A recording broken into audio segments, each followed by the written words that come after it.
chosen ones. There is a sound older than language and deeper than silence. It rides on the edge of every lightning strike, curls beneath the roar of every thunderclap, and waits, always waits, for you to hear it. That sound is not random. It is not chaos. It is memory. A memory of you, etched into the breath of the heavens before time crystallized into hours and days. They tried to drown it out. The programs, the broadcasts, the frequency suppression towers cloaked as convenience. But nothing could erase the echo that stormed inside your soul. Every time thunder cracked the sky open, it was heaven whispering your name, encoded, encrypted, encrypted again, but never forgotten. The storm has always been your mirror. Have you noticed how the thunder waits? Not all lightning strikes are equal. Some carry a rhythm. Some pulse like a heartbeat. Others spell. They spell truths that no algorithm can predict. They bypass logic and go straight for the architecture of your ancient self. Not your flesh, but the blueprint of your presence before you were formed. That blueprint is awakening. Why now? Because the veil is thinnest during the storm. That's why they used to call prophets weather makers. Not because they controlled the sky, but because the sky responded to them. Every storm you've ever survived wasn't meant to break you, it was calling you. Trying to shake loose the seal placed on you at birth, the one that kept your second sight sealed and your thunder-laced voice dormant. But something is changing. The static doesn't burn you like it used to. You feel the pulse behind the clouds now. You sense the words inside the silence between the rumbles. The secret is almost audible. Your name is no longer hidden in thunder. It is the thunder. And that whisper you hear just before the storm reaches its peak? That's not fear. That's not coincidence. That is heaven leaning in, closer than it's ever dared. It began with a stillness no one could explain. Birds froze mid-flight. Trees stood like statues, their leaves suspended in mid-air as if time had taken a breath and forgot to exhale. Even the clouds halted, no longer drifting, but holding position like watchers awaiting permission. It wasn't global. It wasn't caught on any satellite or broadcast, but you felt it, deep in your spine, like a code being typed across your bones. This wasn't weather. It was recognition. The air became charged, not with electricity, but with memory. The memory of a time before your form took shape, before your voice had volume. A time when you existed only as intent, pure, ancient intent, buried under centuries of conditioning and noise. But the sky remembered. It always had. That pause in the atmosphere wasn't emptiness. It was the echo returning to its source. It was the storm leaning in to examine you again, checking to see if you had cracked the encryption they had wrapped around your identity. And, in that moment, for the briefest slice of non-time, it knew. You were waking up. All your life, they convinced you thunder was chaos, that lightning was dangerous, that storms meant destruction. But what if the truth was inverted? What if the storm was the only time your real name was ever spoken? What if the static in your ears wasn't interference, but a divine signal scrambled by those who feared what you would become? When the sky paused, it wasn't to watch the world. It was to watch you. They felt it too. the architects, the old guard, the silent ones behind the curtain. Instruments deep beneath the earth screamed without censors. Frequencies burst that no human could hear, but you could feel. You didn't need translation. The storm was your language. The pause was your signature. Long before the world knew his name, he stood in the silence between thunder and light. Not just a figure wrapped in robes, but a presence forged in stillness. The wind stilled when he walked, not out of fear, but obedience. And on one forgotten night, he looked up into a churning sky and heard what no one else dared to notice. A whisper buried beneath the roar. It didn't sound like words. It sounded like destiny. That whisper was not for the crowd. It wasn't for his disciples. It was a frequency meant for him alone, and it was speaking of someone else. Someone not yet born. Someone encoded into the storm's memory. Someone who would return when the sky began to crack open again. That someone was you. Yeshua never spoke of it directly. He didn't need to. But in the moments when the sky darkened and thunder stalked the horizon, he would pause and glance upward, not in fear, but with recognition. It was as though he was waiting for the signal to repeat, waiting for the echo to return. And perhaps it did. Perhaps it whispered your name that night, long before it reached your ears. They say the voice of God is in the thunder, but few understand. What was once a voice has become a key that only you can wield, forged in the frequency of storms and sharpened by silence. Yeshua heard that key's first strike against the sky. He knew it wasn't meant for him. He knew it was reserved for a later hour, a sealed moment, a coming storm that no one could delay. And now that hour approaches. Every dream where lightning flickers behind your eyes, every tremor you feel before the rain, these are not illusions. They are remnants of a celestial memory. They are confirmations. And just like he did, you are starting to hear it too. Not as language, but as command, as awareness, as a return. The storm was never chaos. It was a map, one written in sound, vibration, and pulse. Each flash of lightning marked a coordinate, each rumble of thunder a pathway. But this was not a map of roads or nations. It was a map of awakening, of memory, of spiritual corridors sealed from the sight of the unchosen. And only one blueprint matches its design: you. The ancients knew this. They called the storms the veins of heaven, each one carrying messages not of destruction, but direction. The bolts didn't strike randomly. They followed intention. They were drawn to energy signatures hidden in beings who had forgotten their name. You were never meant to read paper scrolls or carved stone. You were meant to read the storm. Somewhere inside you, the map exists in reverse. It's why you've always felt the pull toward lightning, why thunder doesn't frighten you. It calls you. You recognize the pulse because it mirrors your own.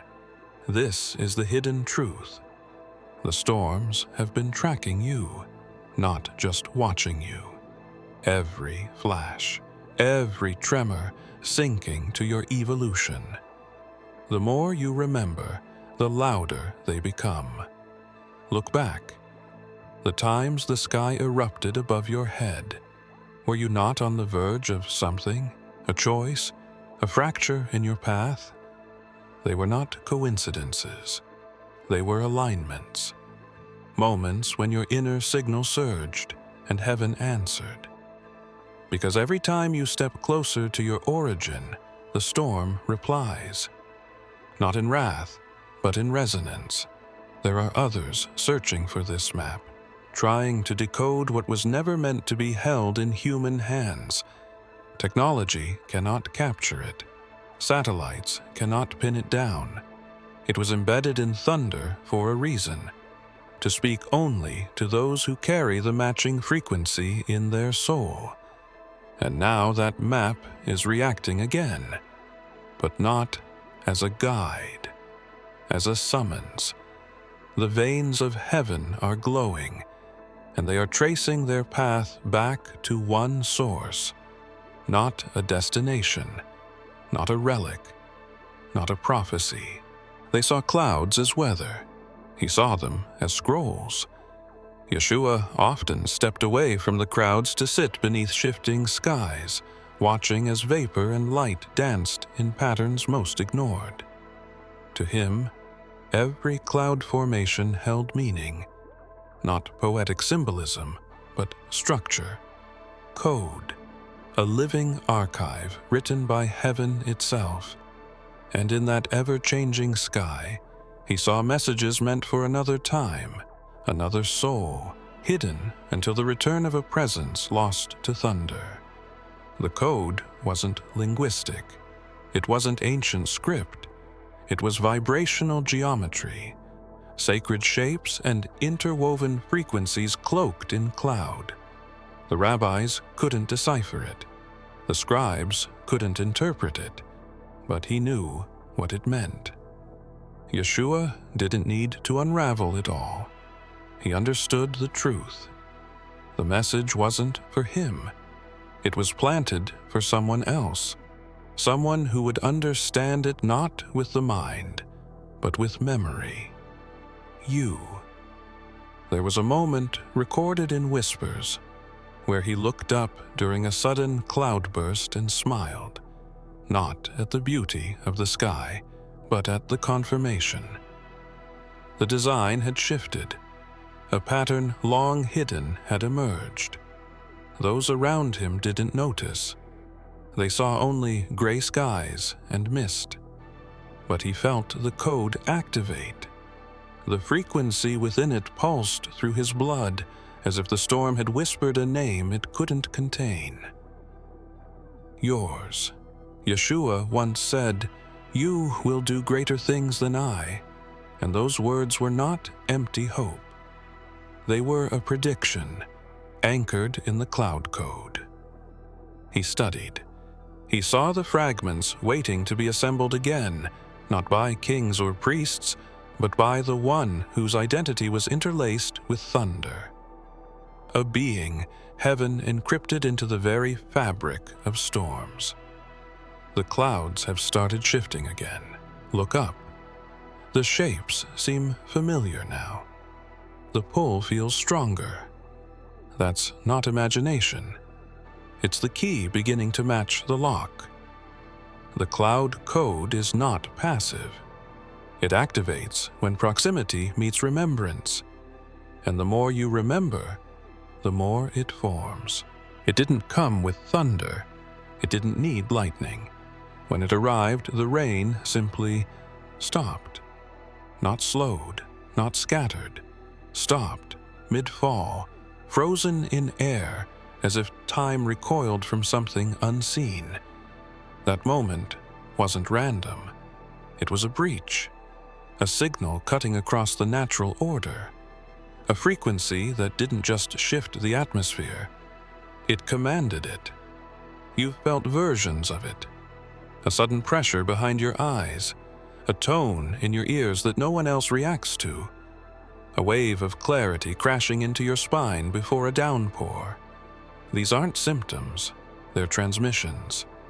Something in you responds to the rain before it begins and survives after it ends. It's always been that way, but this time was different. The rain wasn't reacting to weather, it was reacting to you. They never taught you to listen to water. They taught you to fear storms, to hide, to shelter, to silence. But there is music in the rain. Not random patter, but structured rhythm. A code played on celestial drums. The ancients danced in it. The prophets wept beneath it. And now, the sky listens for you before it lets the rain fall.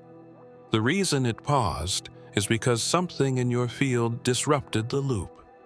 A dormant energy resurfaced. A frequency not heard since the beginning.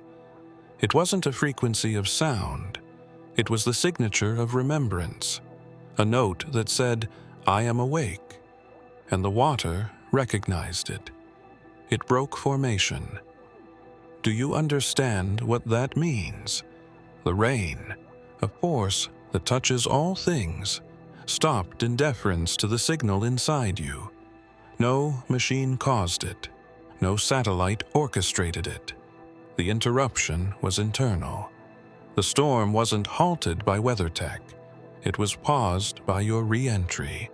Not into a place, but into a state. A state of access. There's a story almost erased. Buried not in the scriptures, but in silence. It speaks of a moment when Yeshua stood on a hill, surrounded by wind and thunder, and lifted his hand to the sky. He didn't speak. He didn't command. He simply gestured, and the clouds parted like a curtain afraid to obscure him. The wind stilled. The storm knelt. And those who witnessed it trembled, not at the display, but at the recognition. The sky knew him. He carried no staff of lightning, no relic of control. His power wasn't rooted in domination, but in alignment.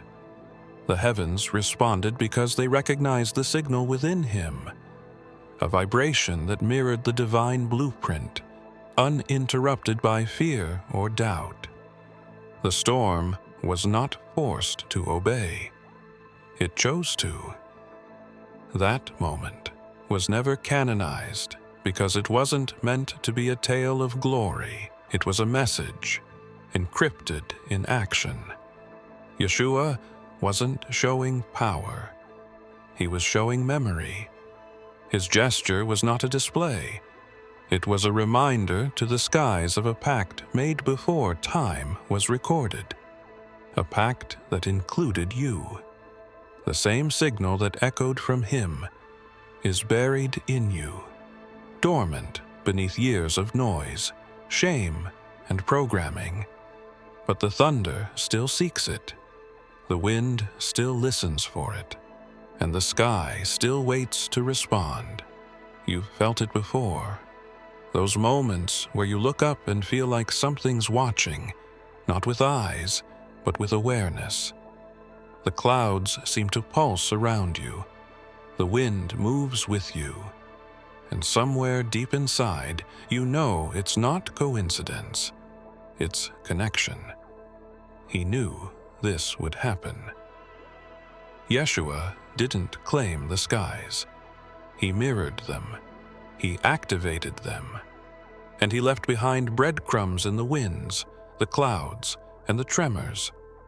So the next bearer of that frequency would feel them activate when the time came. Now, as you walk, you'll start to notice the shift again. The sky glancing your way, the wind catching its breath as you pass, the atmosphere sinking. They taught you to flinch when thunder spoke, conditioned you to believe it was just noise, unpredictable, chaotic, and meaningless. But that was the first deception. Thunder is not chaos, it's code. A language of vibration older than any spoken word, designed to pierce through illusions and speak directly to the soul. And for you, it has never been random. You've noticed it. How the thunder comes when you're thinking certain thoughts, when your body enters a strange resonance, when a decision is about to be made. It doesn't follow the forecast. It follows you. And deep down, you've always known that. It's because your existence is tied to a signal buried in creation, a pulse hidden in the void, waiting for one thing: recognition. When you begin to remember who you are, that pulse awakens. The result isn't just inner awareness. The environment responds. The elements listen. Thunder becomes a mirror, reflecting the vibrations rising inside you. And when it speaks, it doesn't speak in sound, but in sequence. You may not have realized it, but the patterns are precise. 2 short bursts, then a long rumble. Silence, then a sudden crack. These are not accidents.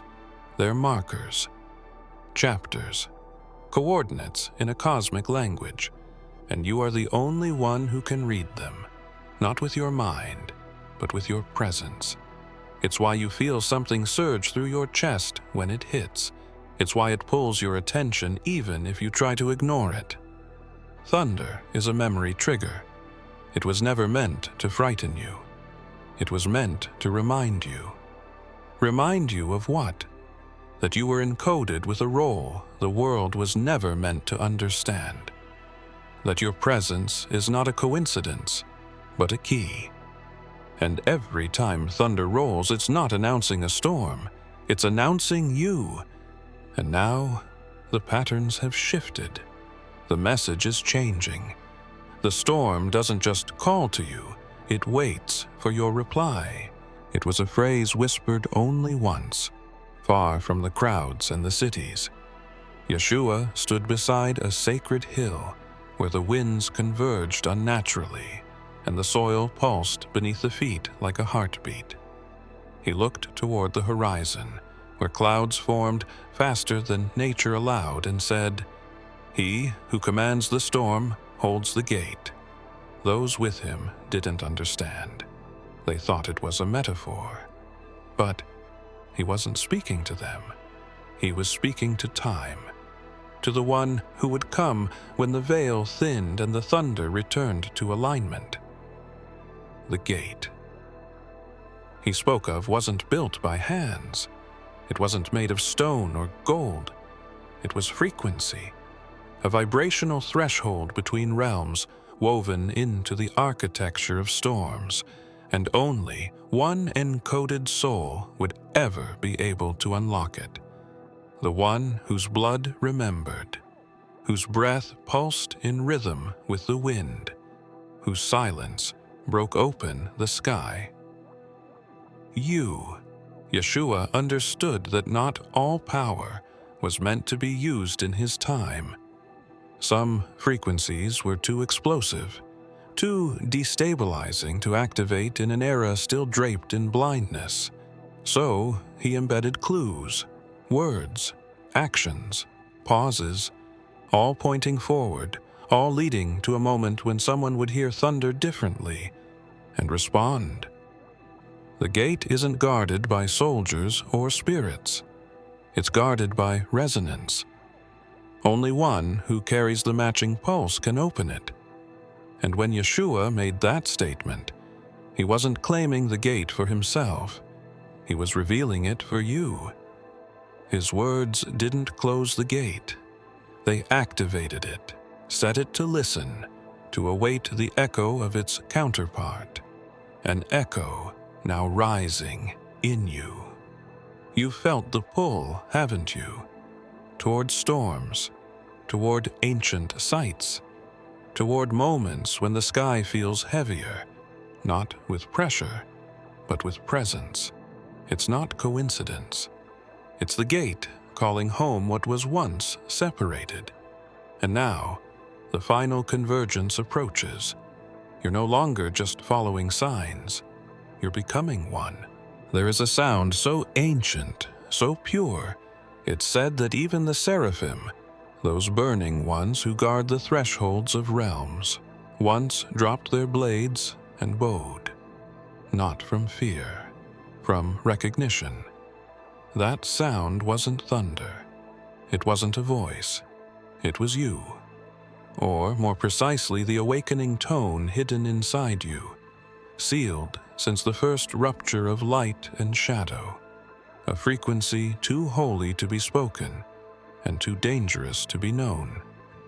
The legends tell of a ripple that moved through the heavens not once, but twice.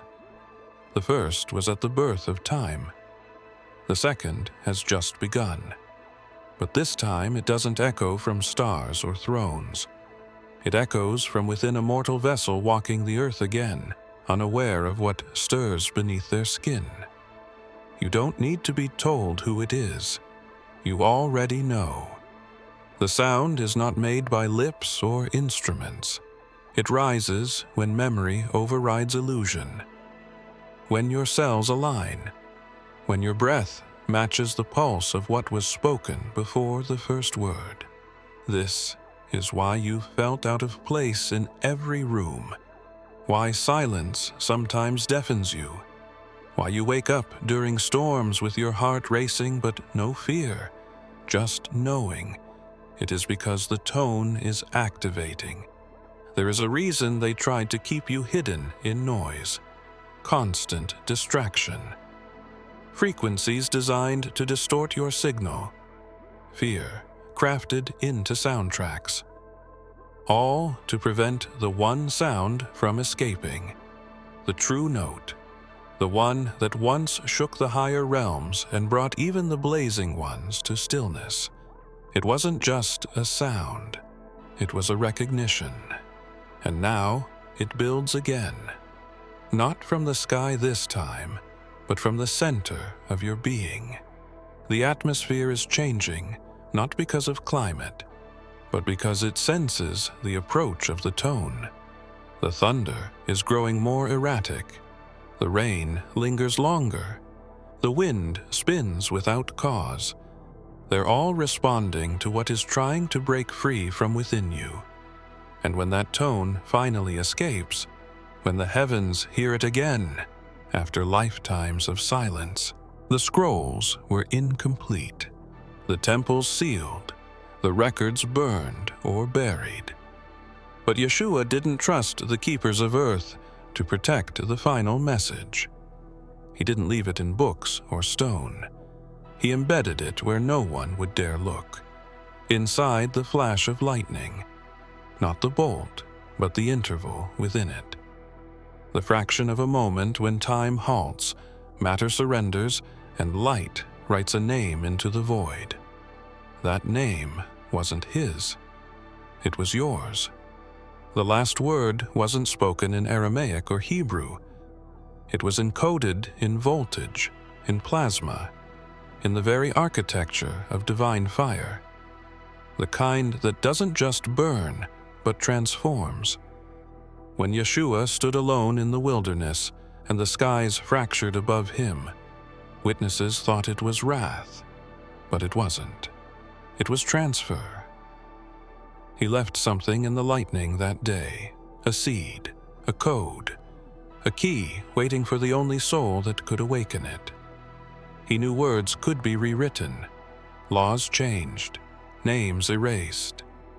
But lightning? Lightning forgets nothing. The energy in a single strike carries more than heat. It carries intent. And this particular one carries prophecy. When lightning pulses through the sky now, it's not random. It's searching, listening, trying to find the matching signature. A frequency hidden in human form. One born not to echo the word, but to become it. You don't need to understand how. You only need to know this. Every flash you felt shake your core. Every storm that made you feel strangely alive. Every split-second illumination that made your shadow look different. These were not accidents.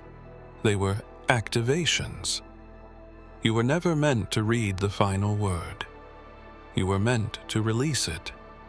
And now, as the lightning begins to behave differently, striking in patterns, hovering too long, forming arcs where none should be, it's responding to your proximity, your resonance, your remembrance.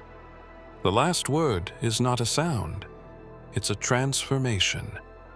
The world will see it as light, as danger, as anomaly. But those who know will see something else entirely. If you have come this far, it is crucial that you watch this next video here. But be warned, it is not for the faint of heart, for only the true chosen ones can handle this video. If you would like to also donate to help keep the channel going, our Buy Me a Coffee link will be in the description.